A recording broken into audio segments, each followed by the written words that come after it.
భారత్ పాక్ మధ్య కాల్పుల విరమణ ఒప్పందం జరిగిన విషయం తెలిసిందే. ఈ కాల్పుల విరమణ ఒప్పందం విషయంలో అమెరికా అధ్యక్షుడు డొనాల్డ్ ట్రంప్ కీలక పాత్ర పోషించారు. కాల్పుల విరమణ ఒప్పందం జరిగిందని ట్రంప్ సోషల్ మీడియాలో ట్వీట్ చేయడంతో భారత్ స్పందించింది. యుద్ధాన్ని భారత్ కోరుకోవడం లేదని, కాల్పుల విరమణకు అంగీకరించినట్లు తెలిపింది.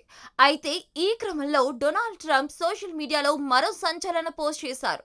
భారత్ పాక్ మధ్య యుద్ధాన్ని ఆపడంలో తాను ముఖ్య పాత్ర పోషించినట్లు చెప్పుకుంటున్నారు. ఇరు దేశాల మధ్య యుద్ధం జరిగితే విధ్వంసం జరిగేదని, లక్షలాది మంది అమాయక ప్రజలు మరణించేవారని ట్రంప్ తెలిపారు. యుద్ధం ఆపాలనే భారత్ పాకిస్తాన్ తీసుకున్న నిర్ణయానికి గర్వపడుతున్నానని తెలిపారు. 1000 ఏళ్లుగా ఉన్న కశ్మీర్ సమస్య పరిష్కారానికి 2 దేశాలతో కలిసి పనిచేస్తానని తెలిపారు. అయితే కాల్పుల విరమణ ఒప్పందం తర్వాత పాక్ ఉల్లంఘనకు పాల్పడింది. సరిహద్దు రాష్ట్రాల్లో పాక్ డ్రోన్లతో దాడికి పాల్పడింది.